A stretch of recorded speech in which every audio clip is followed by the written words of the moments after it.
Bismillah, alhamdulillah, wa salatu wa salam ala ashrafil anbiya wal mursalin, nabiyina Muhammad wa ala alihi wa ashabihi ajma'in.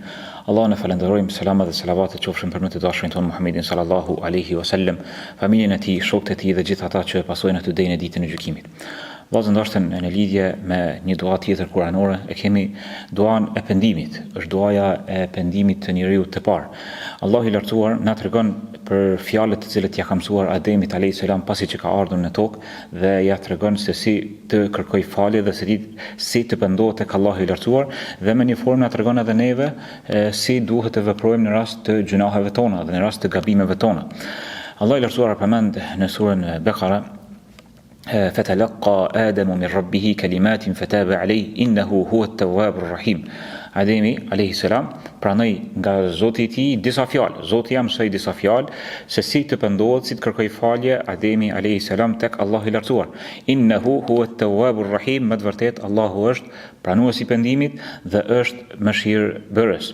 Dhe për këto fjalë janë të pajtimit, janë të mendimit një pjesë e madhe dietarëve, që bëhet fjalë për këtë lutje të cilën do ta lexojmë në vijim. Këti mendimi janë Mujahidi, Haseni, Abdulrahman ibn Zeidi e të tjerë. Për cilën dua është fjala për ajetin në surën A'raf, të cilën Allahu i lartësuar thot duke e cituar Ademin dhe Havan pra bashortën e tij duke u shprehur kësaj. Qala rabbana zalamna anfusana wa in lam taghfir lana wa tarhamna lanakunanna min al-khasirin. O Zoti jon, pra ata dy thanë, o Zoti jon, zalamna anfusana, i kemi bërë zullum vetvetes ton. I kemi bërë zullum vetvetes ton, i kemi bërë padrejti vetvetes ton. Wa in lam taghfir lana, nëse ti nuk na fal, wa tarhamna, edhe nuk na mëshiron, lanakunanna min al-khasirin, me të vërtetë do të jemi prej të humbërve, prej të shkatruarve. Këto fjalë ngërthejnë një lutje të madhe, një lutje madhështore të cilën Ademi alayhis salam ja drejton Allahut të lartësuar dhe formën se si e ka formuluar, ashtu siç ja ka mësuar Allahu i lartësuar, e tregon dhe e shpreh atë robrinë e tij. Atë robrinë e tij ndaj Allahut të lartësuar, që nëse Allahu i lartësuar nuk ja fal dhe nuk e mëshiron, nuk ka ku të shkojë tjetër. Dhe ai do të jetë prej të humbrave, do të jetë prej të falimentuarve, dhe më të vërtet ai i cili nuk përfshihet nga mëshira e Allahut të lartësuar dhe nuk përfshihet me faljen e tij, ai është prej të falimentuarve, prej të humbrave.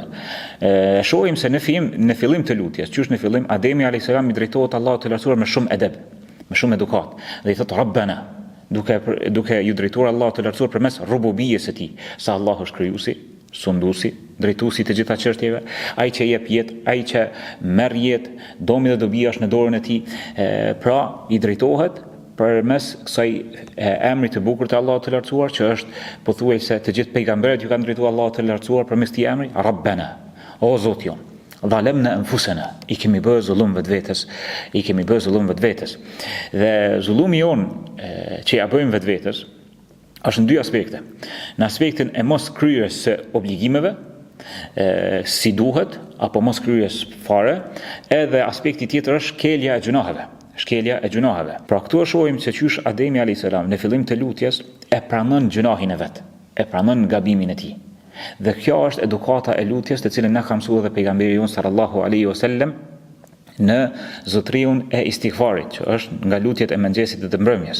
Çfarë thuhet në këtë dhikr, këtë lutje madhështore, që ndryshe njihet sikur zotriu i istighfarit, pra forma më e mirë e kërkimit të faljes tek Allahu i lartësuar, e cila përfshin mirënjohje të begative të Allahut të lartësuar, pranim i fajit i gjunaheve dhe pranim i robrisë ndaj Allahut të lartësuar dhe kërkohet falje me një mënyrë të plotë. Dëgjoni në hadithin të cilin e shënon Imam Buhariu prej Shaddad ibn Aus, që pejgamberi sallallahu alaihi wasallam ka thënë: "Sayyidul istighfar an taqul", zotriu i istighfarit është të thuash: "Allahumma anta rabbi, la ilaha illa ant", o Allah, ti je Zoti im, je Rabb, Rabbi, pra e përdor shprehjen Rabb. La ilaha illa ant, nuk meriton më adhuru askush tjetër përveç teje. Khalaqtani, më ke kriju mua, wa ana abduk, dhe une jam robi yt, wa ana ala ahdik wa wa'dika mastata'at, dhe une i përmbahem beslidhjes dhe premtimit tënd aq sa kam mundsi. A'udhu bika min sharri ma sana'at, kërkoj mbrojtjen prej ligësive të gjunaheve që i kam vepruar. Wa abu laka bi ni'matika alay, dhe i pranoj të gjitha begatit tuaja ndaj meje. Wa abu laka bi dhanbi, dhe i pranoj gjunahet e mia, dhe i pranoj gjunahet e mia. Pra edhe këtu kemi pranim të fajit, pranim të gjunahit. Faghfir li, falem mua. Fa innahu la yaghfiru dhunuba illa ant. Nga se nuk i fal gjunahet askush tjetër përveç teje. Ky është zotëriu i istighfarit. Thot pejgamberi sallallahu alaihi wasallam, "Men qalaha min naharin muqinan biha." Kush e thot në ditë, gjatë ditës, në mëngjes, i bindur në të. Famata min yawmihi qabla an yamsi, dhe vdes para se të ngryset, para se të azoj akshomi në çat ditë, fa huwa min ahli al-janna. Është nga banorët e xhenetit. Lutje madhështore.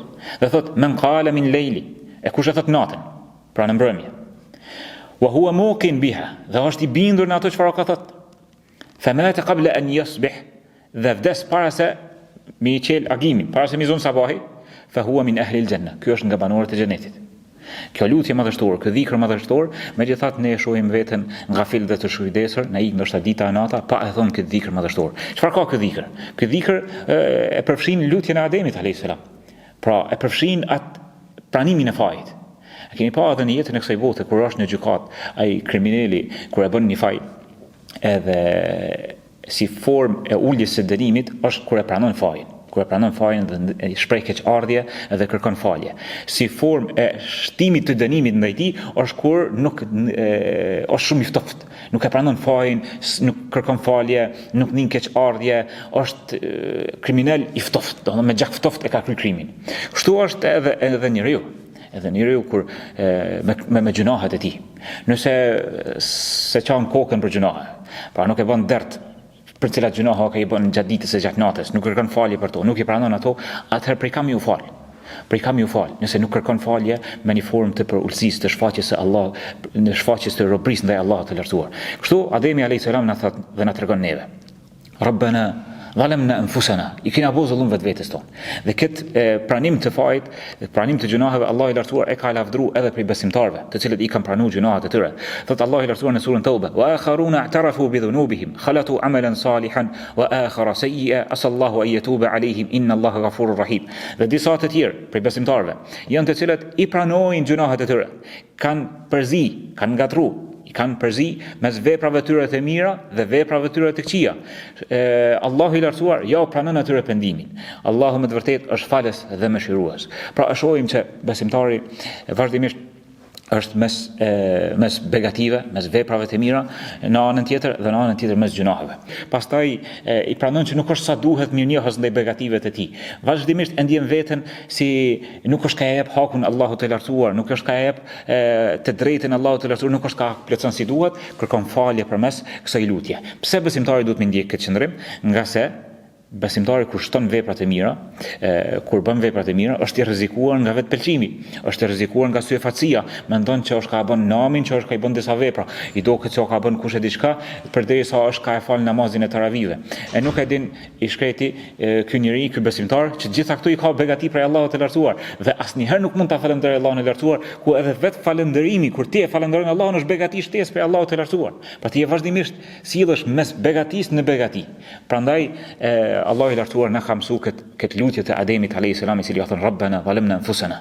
I kena bo zullum vetvetes tonë. Wa illam taghfir lana wa tarhamna, nëse ti nuk na fal, e nuk na mëshiron, lanakunanna min al-khasirin. Është po ashtu një formë e tillë e shprehjes së lutjes është edhe duaja e Nunit e Yunusit alayhis salam. La ilaha illa anta subhanak inni kuntu min adh-dhalimin.